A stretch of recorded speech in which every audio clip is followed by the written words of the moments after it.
Hi everybody, thank you for joining me today. In this video, we're going to look at painting using acrylics. And we're going to experiment, have some exercises we're going to do. We're going to look at the pros and cons of using acrylic paint. And we're going to look at maybe the types of paint to purchase, the tools, substrates, different ways you can approach using acrylics. And we're going to have fun doing that. There's several exercises we're going to do. So whether you are a newbie and you're a beginner with starting your acrylic painting, or you have some experience, I do hope that you enjoyed this video. So let's get started. Acrylic paints are a synthetic paint, and this acrylic resin was not discovered until probably the early 1900s, and it didn't become readily available to artists until probably the mid-1900s. You can see the use of acrylics reflected in pop art. Andy Warhol, Roy Lichtenstein, lots of artists, David Hockney, that use this new acrylic paint.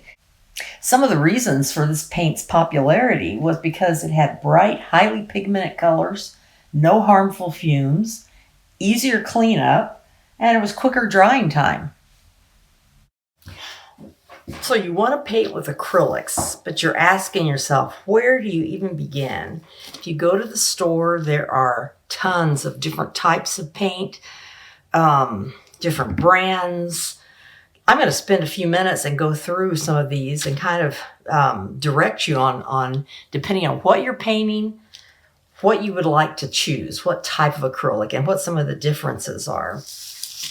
First of all, if you are going to, maybe it's a craft project and you're painting a little piece of wood and adding things to it, you may want to just get some of the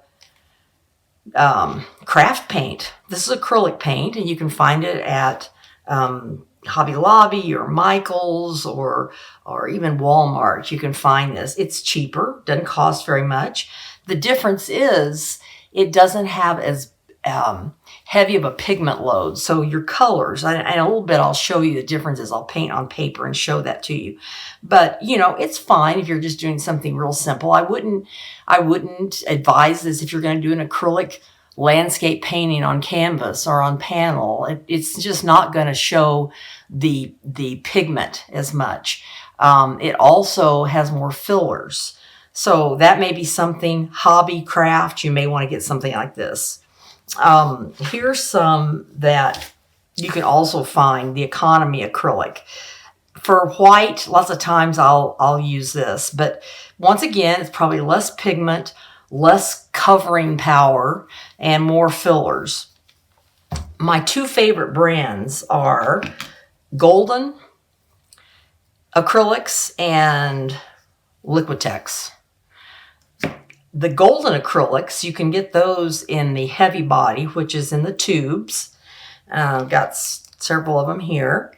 Then you can also get Golden acrylics in a, open acrylics. Now what that means is it's a slow drying acrylic. So acrylics dry very fast, and they create kind of a plastic-like skin on your paintings. And so if you're just painting solid colors and you want that quick drying time, that's great. But if you're trying to paint something, maybe it's a realistic scene or a still life, you're going to want to have something that is open, meaning that it will still dry like acrylics, but it'll take a little longer to dry, and it gives you more working time. So there's one option, the open acrylics. Those are also the heavy body, just like what's in the tube here. If you have regular acrylics and you say, well, I want to make these into something slower drying, then you can purchase something called a retarder. And that's an additive, and it's made by Golden. Just a little bit will help turn a regular acrylic into open acrylic. Okay? And if you don't have that, you can get, there's satin glazing liquid. There's different kinds of mediums, but if you read on there, this one says slow drying extender for acrylic colors. And you can mix them with any any acrylics, even the student grade off brands, you can still mix this with it to make them have a slower drying time. Let me look here. I have some different brands. I inherited a lot of different types of acrylics that I use. This is something that looks like in the same type bottle that you would see as for a hobby paint, but this is something made by Blick, and it's matte acrylic. It has a really nice color range. It has good pigment, but it dries matte, so you're not going to get that shiny finish to it. These are just some really lovely colors though. So another type of acrylic paint you might run into is something called fluid acrylic. This is an acrylic that is just a lot thinner, and it can be used for dripping or put additives to it. And there's just different things you can do with this. But the bottom line is when the paint gets thinner, the pigment doesn't reduce. So you still have a nice bright color with a thinner viscosity, I guess is what I'm trying to say. Here's an example that I wanted to show you of a yellow, more expensive, heavy body acrylic paint next to a hobby craft paint that is kind of a yellowy green. They're similar colors, but you can tell that the craft paint doesn't have the intensity of color as the more expensive one does. Let's take a look now at what type of brushes you should use. If you go to the paint store, if you go to an art store or a craft store, you can look at all the brushes. Some might have better selection than others, but they'll usually tell you if there's something that's just specifically for watercolor or something that's specifically for acrylic or oil paints. A lot of the hog hair bristles are for oil paints. I like them better with oil paints. They're just a bit rougher on the bristle part. But I think when I'm working with acrylic, I really like the synthetic. Here's one. You can get this different shape. This is a round, kind of a larger round shape. When choosing brushes, you don't have to pick one of every size. You could have something that maybe is a round. You might have one that you decided you want a tapered edge. You might have something that is, a smaller size. Here's a flat.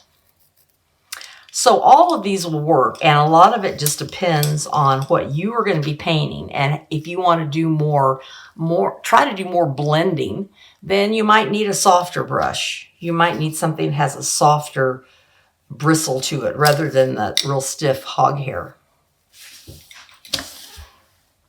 In addition to all of the brushes that you can choose and use for painting, you can also use other things. And one that I pulled out was to find an old credit card or something that's a stiff plastic card. And I'll show you later how you can take the paint and you can scrape it across the surface. You can get wide swaths of paint just using a card to move the paint around. You can also use different shaped palette knives, and that can be used to mix your paint. It can also be used to apply the paint. There are also these plastic, I'm going to say rubber shapers, color shapers, and I've used these a lot. It will allow you to sometimes make a definite line and pull your paint back. It just is a way, different sizes, but just different ways you can move the paint around on your surface. Let's talk about cleanup. That's one of the good things about acrylic is you don't need any particular solvent to clean a brush. But what you can do is, I love just using Dawn. I'll take my brushes and wash them, just put a little bit of Dawn in the palm of my hand and swish my brush around and rinse it out, and that's usually good to go. This is also a good one. This is a brush cleaner. It's for acrylics or oils, and you just kind of wet the brush and swish it around in here, and it conditions the brush as you wash it, so it's a little softer. The other thing I always keep on hand, you can tell I'm almost out of this, almost totally out of it. Murphy's oil soap. So sometimes the problem with acrylics is if you leave it too long in your brush, it'll harden. You have to have something to keep it moist. So what I've done sometimes is just to take some Murphy's oil soap in a cup and just put the brush in there and let it sit overnight. And that will get out the residue and the hardened acrylic paint. Another thing to have on hand, baby wipes. And I just get a cheap version of baby wipes. These are great just for cleanup, to wipe your hands, to wipe your area. And you can even use them on a little bit on your acrylic painting, but these are really good to have on hand. Another question is, what do you paint on? What do you use as your palette when you're using acrylics? Remember, acrylics dry really quickly. One thing, there's so many different options. One thing you can do is if you have freezer paper. Freezer paper is thick, it's glossy on one side and dull on the other. You can tear off a piece of freezer paper. You can tape it. I taped it to a piece of plexiglass. You could tape it to a table. But this is a palette that you can mix your paints. When you're done, rip it off, throw it away. That's the same as if you used a purchased disposable palette. Okay, this is something that this has 40 sheets in it. It's a large palette. I can use this and throw it away when I'm finished. Another option that I found is kind of neat is these are Stay Wet palette sheets. You have to. This was the refill pack. I didn't buy the whole pack. What I did was buy these sheets that came in this pack, and you soak them for about 15 minutes in hot water, and then you're supposed to put them in something that's airtight. Well, I just happen to have this watercolor container that's, it's pretty airtight. So what I did was put paper towels down here, got them wet, spritzed them with water. Then I took my soaked paper. This one's got a stain on it. But I took the soaked paper that I'd soaked for 15 minutes and I lay this on top. What I'm going to do is paint directly. I'm going to use this on top as directly as my palette to mix things. So if I put just a little bit of paint on here, on a normal palette, the air will dry that. And it's going to be, if you say, oh, I've got to answer the doorbell, I've got to run and pick up the kids from school or just whatever, it's going to be dry. It will just dry solid. If you have this, you can leave it for a little while overnight, put this airtight on there, and what'll happen is this paper will absorb the moisture in the paper towels or the sponges, whatever underneath, bring it to the surface, and it will keep this paint wet. So we will I'll work on this one when I'm doing samples to show you. If I cover it up the next day, come back, paint will still be wet. So this is kind of a neat idea if you're going to be working, long term on a piece of artwork. The other option, and I don't have it in front of me, but if you've got a plastic lid, I just pulled this off a container I had. If you have got, meat trays, anything that won't absorb the paint, you can use that for acrylic paint. But once again, it will dry, and it will dry quickly. So these are just lots and lots of options of the way you can lay out your paint and what you can do with it.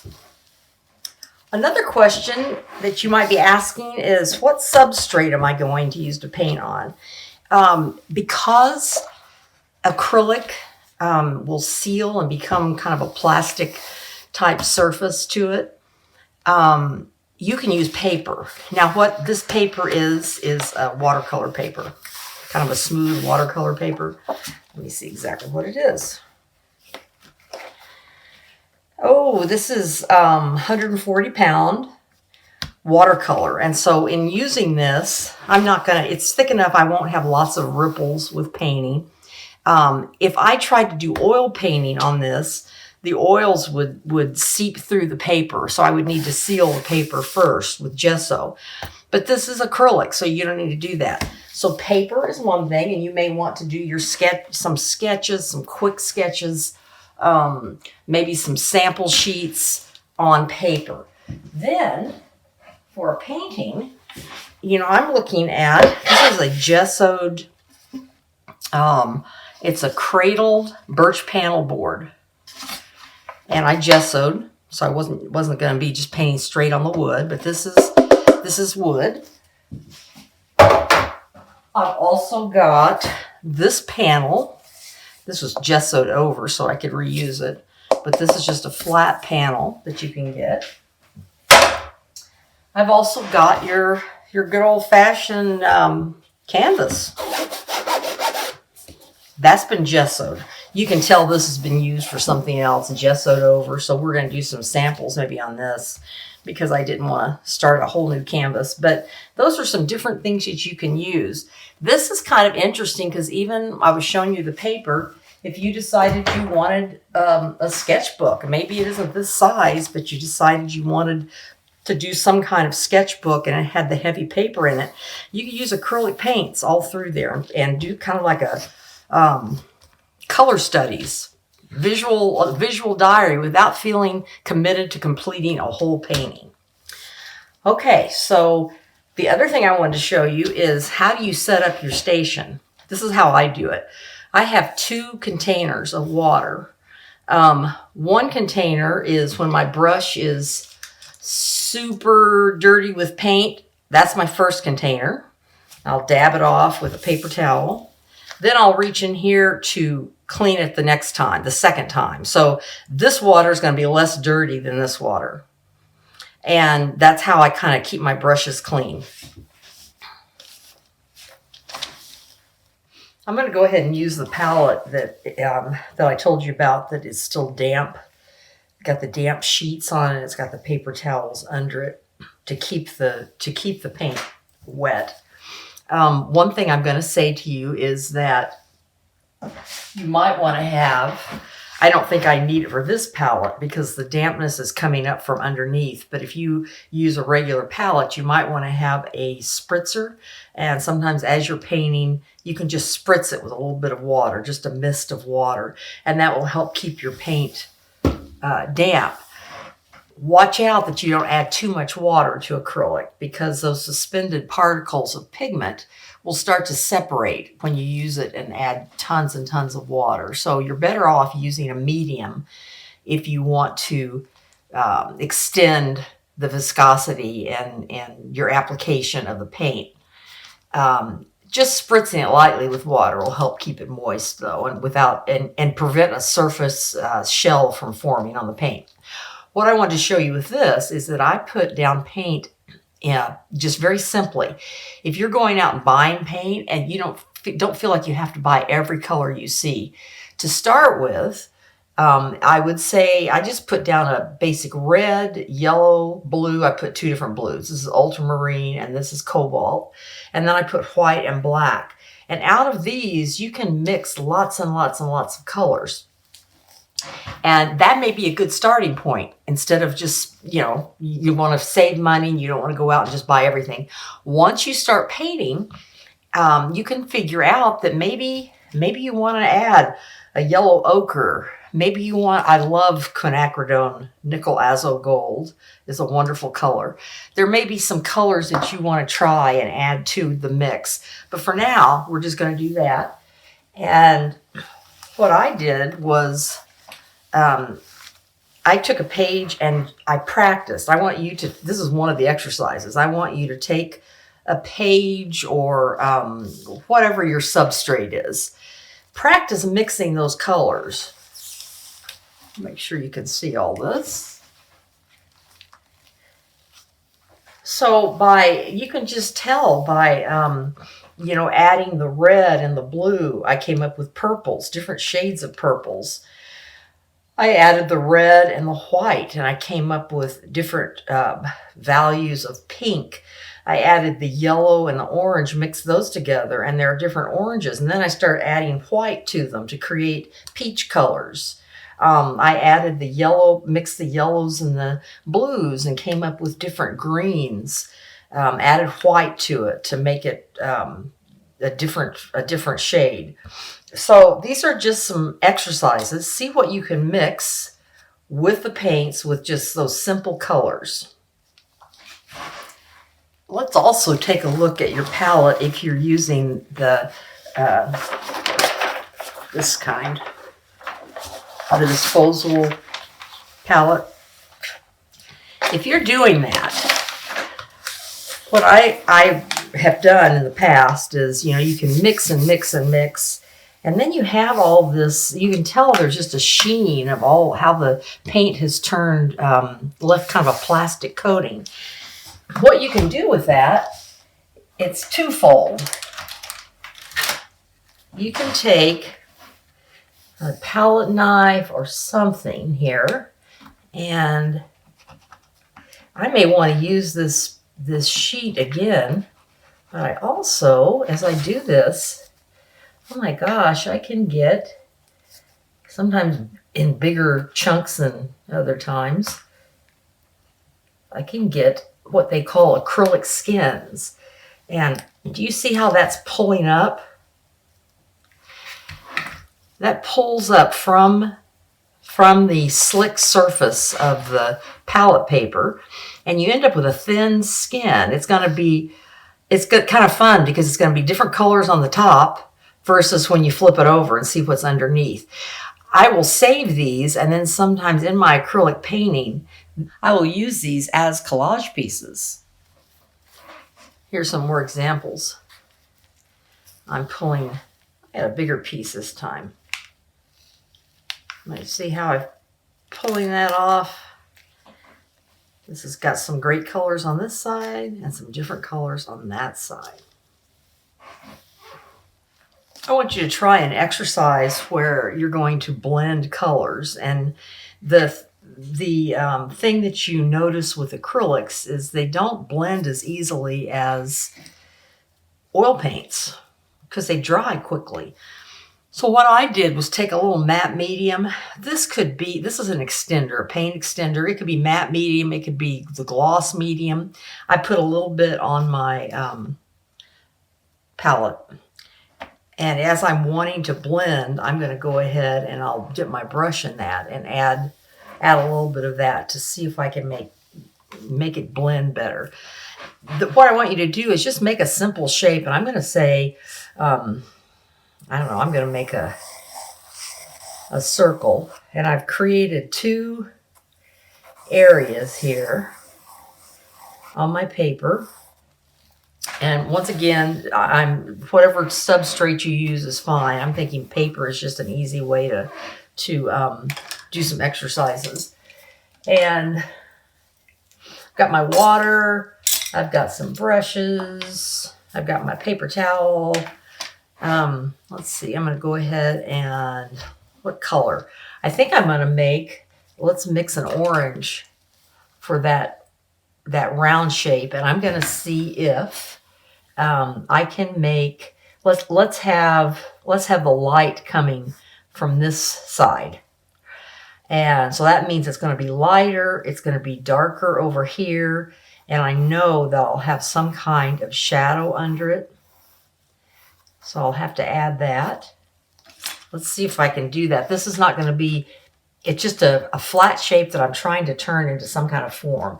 So let's take a little yellow, put it down here, a little red, and mix up a nice orange.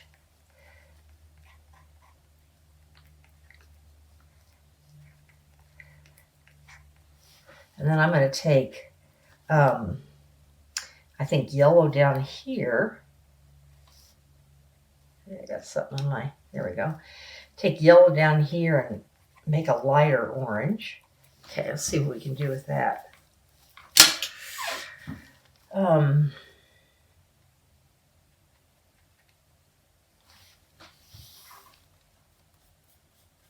One thing about acrylics is that if I paint this color orange, and I look and say, I need to paint over it, it's not the right color.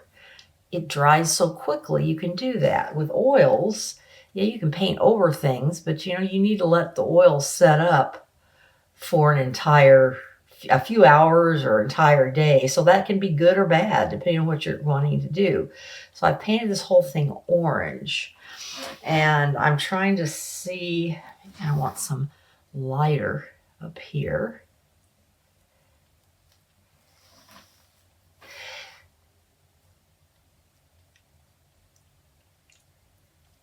And then if I want to add a shadow under there, what I do instead of always adding black is sometime I'll add a little bit of the complement. See, I can tell that's already kind of pulling on the brush. You can tell it's starting to dry on that paper. So if I do this, I just maybe keep adding.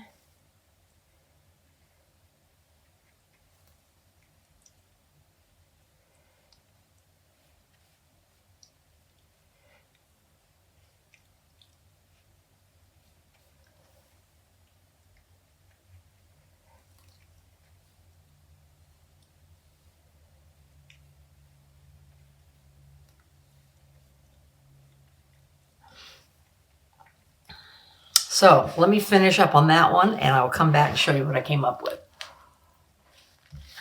Okay, here's what I have so far. And on the first one, this was kind of trying to get some kind of rounded orb type effect with that circle. On this one, I used some quinacridone nickel azo gold, and I just did a glaze on here. There's the same circle. It's got the same shadow I'm going to paint underneath, but I've made it a glaze underneath, so I'm not painting directly on the white paper. I'll let that dry, then I'll come back in and do some painting on top of it to create something similar as that.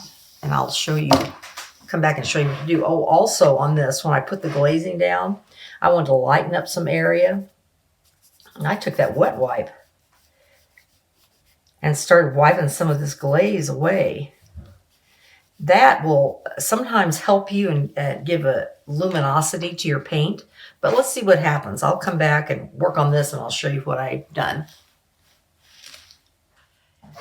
Here are the two pieces I was working on. And if you remember, I was talking about this one. I put the azo gold, quinacridone, nickel azo gold, kind of a glaze under it. And this one I didn't. So if you will notice, it may be just a little different in the sense that there's kind of I like the underglow to it. I feel like there's a continuity with that warmth that comes through with the painting. So that may be something that you consider when you start your painting. Some people start a painting and they don't work straight on the white substrate. They don't work straight on the white. They try to make sure there's a drawing. They've laid out their composition, and then they're going to take some kind of glaze and put over there to kind of respond to that color instead of white. And because white can be just so stark and blank. So work on these two for your examples, and we're going to move on to another exercise. In this exercise, we're going to paint a landscape using acrylics. You don't have to find a photograph or any reference picture. Just use this from your memory. First thing you're going to do is to tape off your paper on all sides. Then you're going to sketch a horizon line, some organic lines mimicking fields and trees. Then what you're going to do is go ahead and mix up a real light transparent color as an underpainting. This is the glaze I was talking about. You're going to put that all over your paper. I pulled out Caran d'Ache crayons, which are really great because they're water soluble, and I kind of drew into my picture a little more. Here I've started laying in some of all the darker elements or some of the medium elements, and I'm building off of that Azo Gold glaze. And what a glaze is, if I didn't tell you this before, a glaze is when you use a transparent color, and this one is transparent. You can tell right here by the way the markings show through. That tells you it's a transparent color. And if you add some medium to it to thin it, a little bit of water, you can make it into a glaze that just kind of gives you a tint. And that's what you're looking for. I'm going to come in and, I'm using a brush, but I don't know what would happen if I came in. Let's see if I got enough paint here. Here's the modeling. What's it called? Shaper, color shaper. I always forget that. I could lay in areas like that.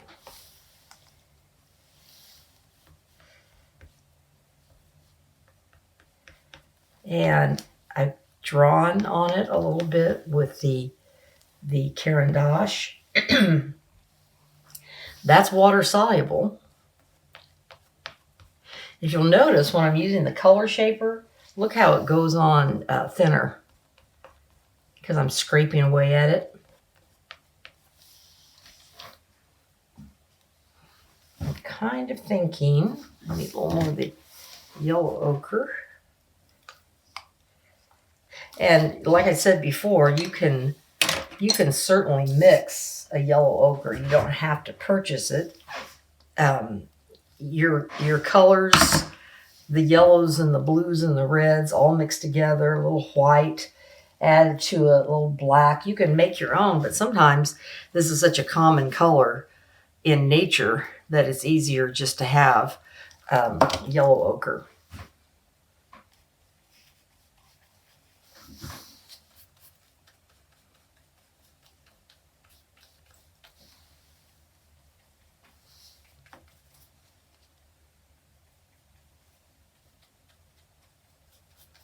I'm going to see if we can do something also with getting some texture in here. I let some of this dry and it got a little thick.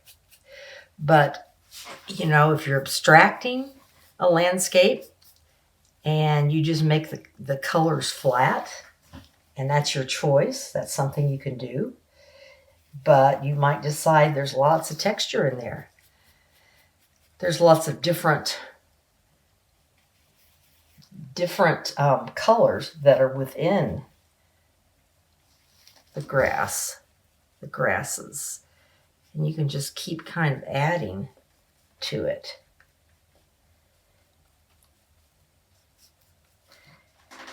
I'm going to see if this spritzer works, and if not, we'll do it on a canvas.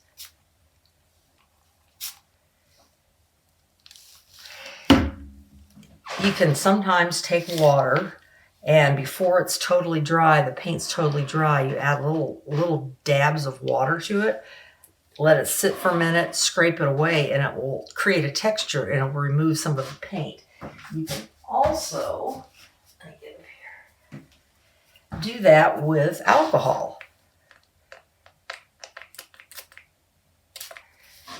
Yeah, we'll see if this works.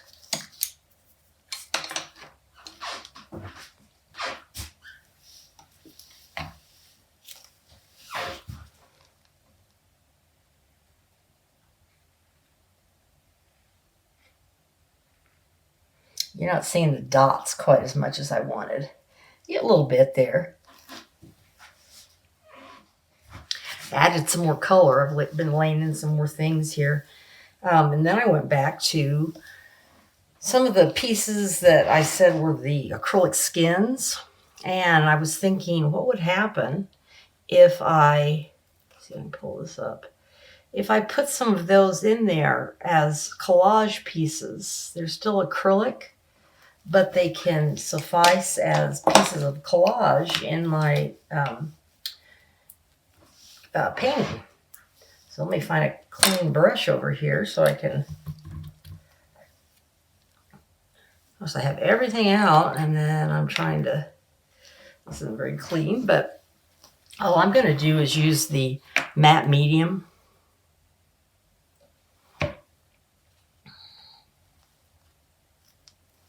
Well, I laid it down on here. It's still kind of damp, so it wants to stick.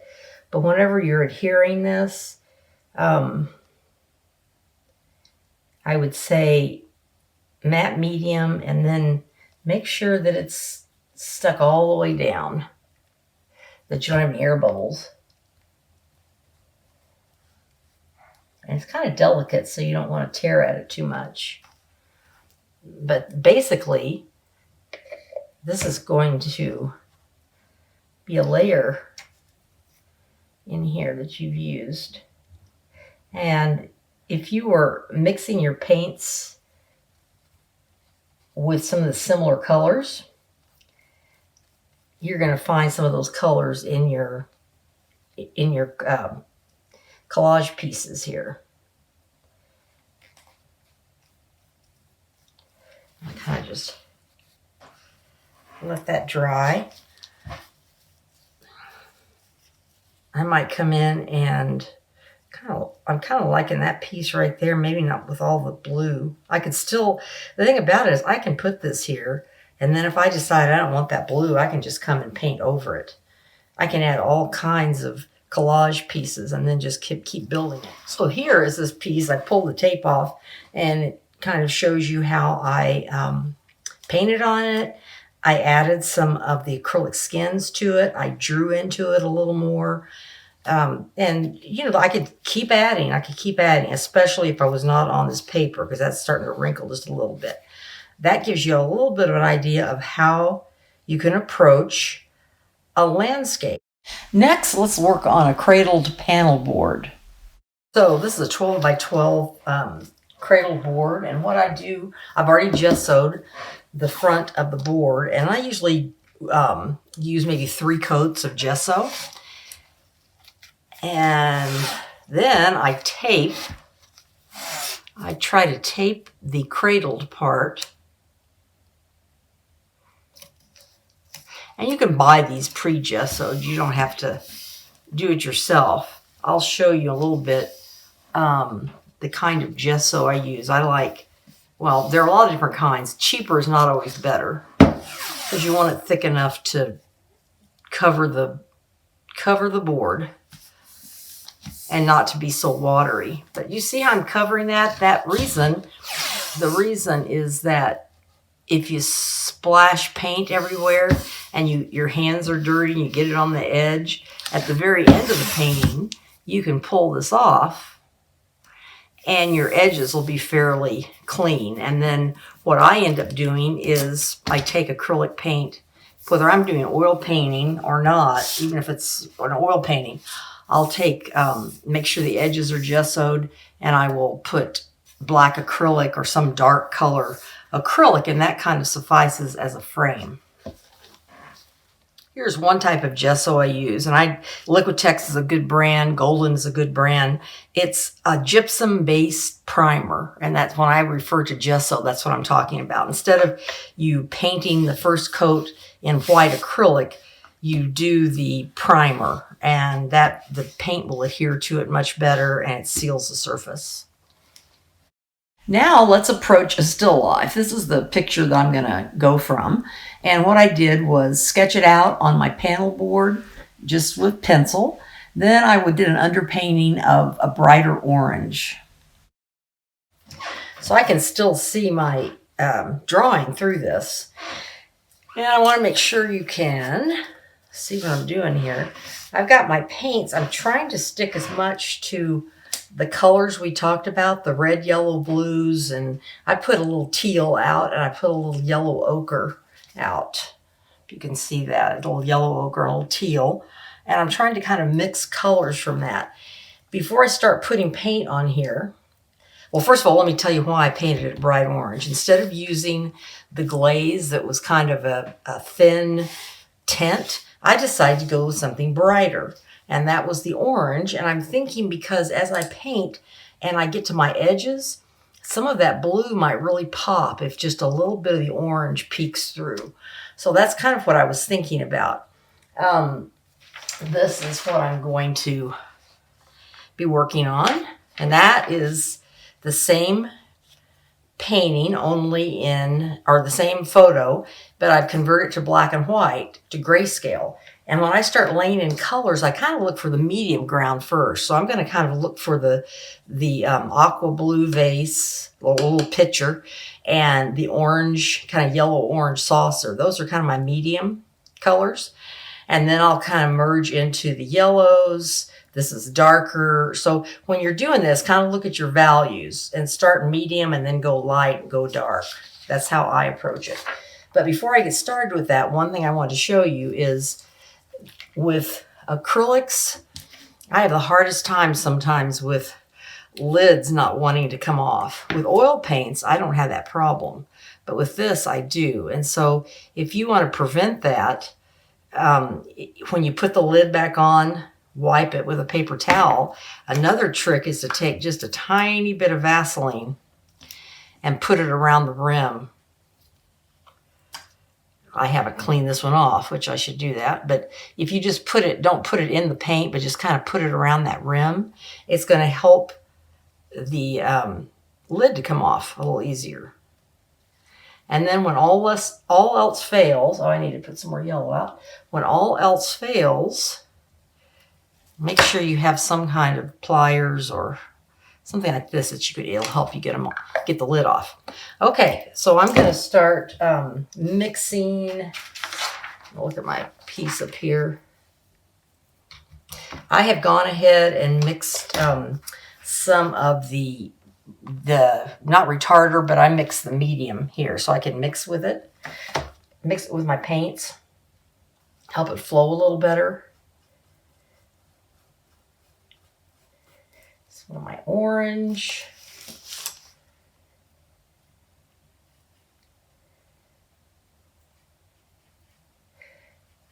And this is where I think you need to have music on, and I'm not going to sing. That would be horrible. So I'm just going to go through and block some of these colors. Just block them in. It's not perfect. Remember I was saying my water. I've got 2 different things of water to help me with keeping it clean. Let's see. I almost think that needs a little white in it.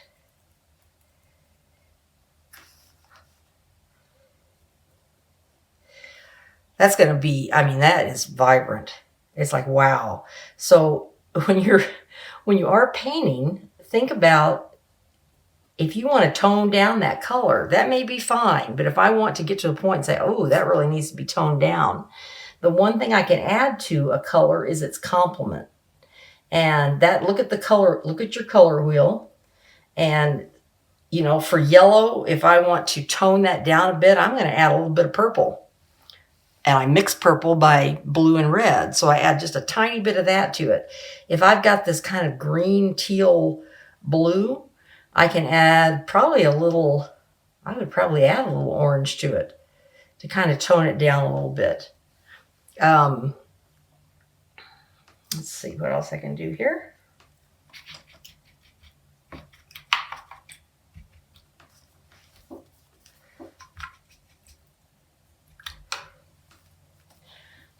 Just getting a little bit of this.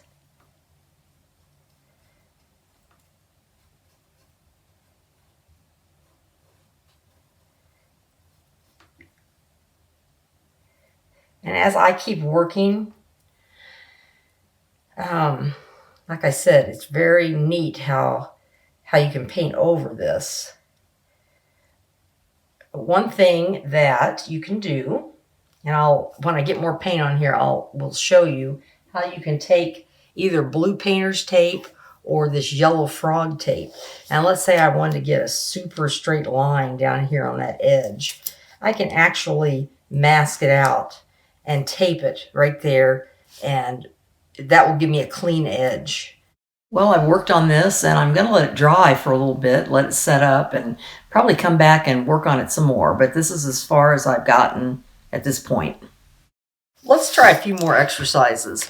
One is when we painted with acrylics like this and you were practicing mixing colors, you know, they had hard edges to it. How can you make edges to where they blend? Because I know with oils, it's pretty easy to do. It will stay wet long enough and you can do that. So we're going to see if we can make kind of a gradated, some colors here. I'm going to start with, I'll wet my brush and I'll try to do some gradated, let's do some blues.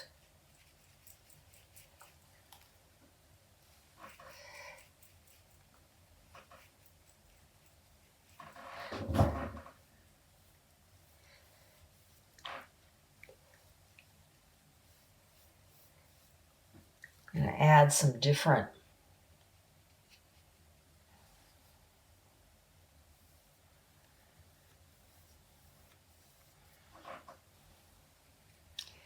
colors here.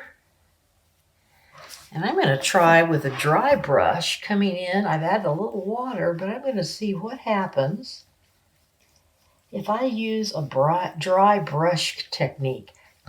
As long as the paint is still wet, I should be able to go over this and blend those edges.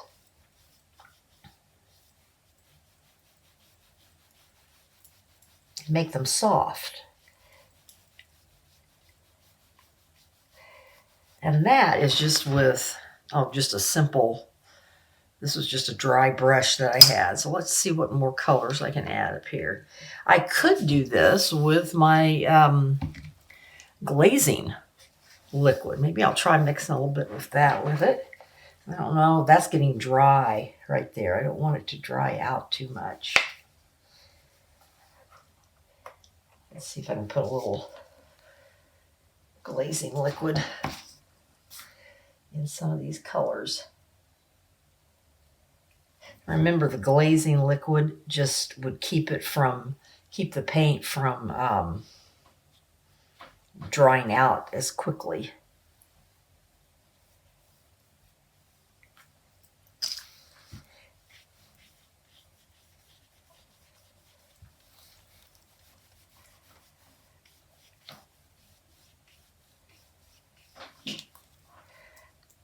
Well, that kind of helps.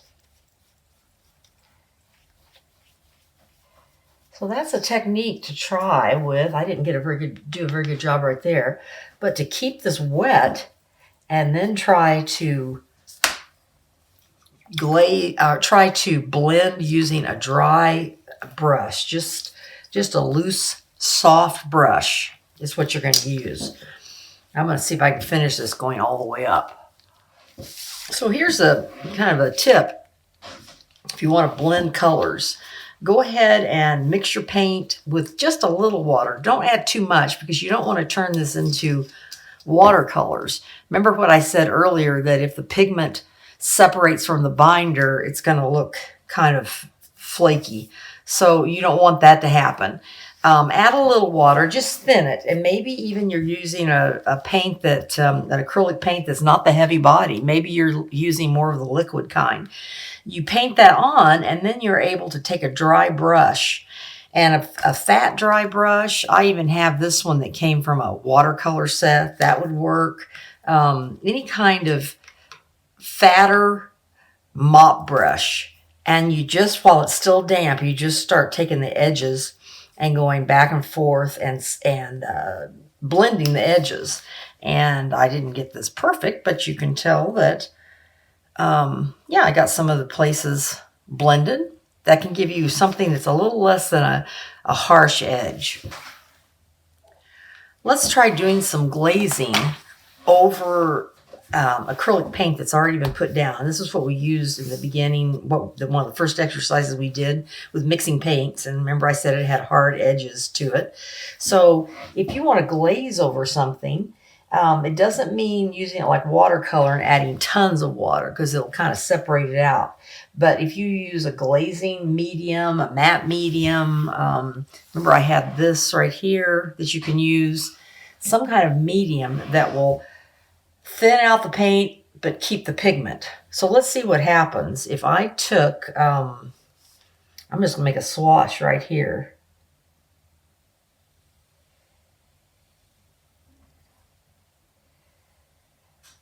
So do you see how that is coloring what's beneath it? It changes it. You can apply that. And now I'm going to take and say, oh, maybe I want to smooth this out a little bit.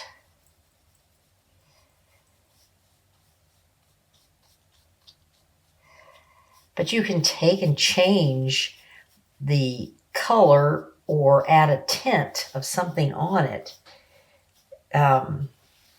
that will really help it to be a different color. And I'm going to show you this other painting that I was working on. Let's do this a little more. This is a fun color. Let's put some up here. And glazing, it just means that it's a tint, and you're just putting a fine layer and a tint. And you can smooth that if you want to, or leave it straight like that. So let's move on to the painting that I was working on previously, and I'll show you how far I've gotten and some glazing techniques I might use on it. Well, this is the painting I had been working on, and you can tell that with acrylics, I added flat colors. And I didn't do a really good job of blending. I just went ahead and add flat colors. When you are painting with acrylics, watch out that you aren't painting wet on wet, in the sense that it's kind of like when you paint your walls with latex paint. If you start going over it and it's still damp, an area that's still damp, it's going to drag and pull and get the paint gets kind of gummy. So you're better off, like in this background, I painted one layer. Well, some of the orange was showing through. I let that dry, which doesn't take long. And then you can come back in and paint another layer on top. I'm kind of looking at this area down here, wondering what would happen if I added a glaze to that. Maybe that needs a little more orangey glaze to it. I'm going to just try it.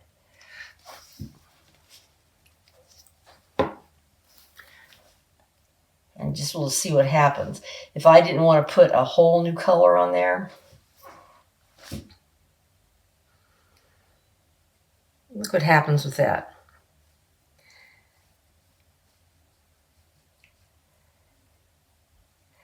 That changes the tone of that. I'm going to add a little bit to the rest of the yellow. A little sugar container. Maybe I want that to have that warmer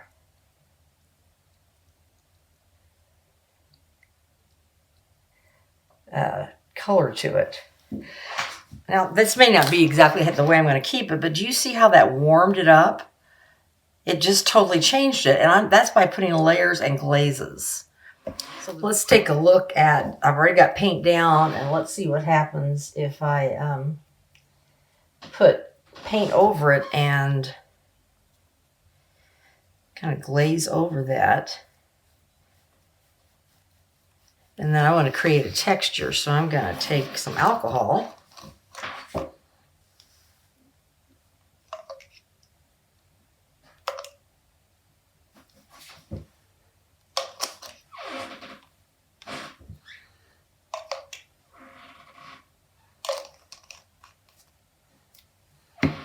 Let's do alcohol on that one. Do you see how that is starting to make little bubbles? Then let's take the same color, and I'm going to try it with water, and I can scrape it off. Do that up here on the pink.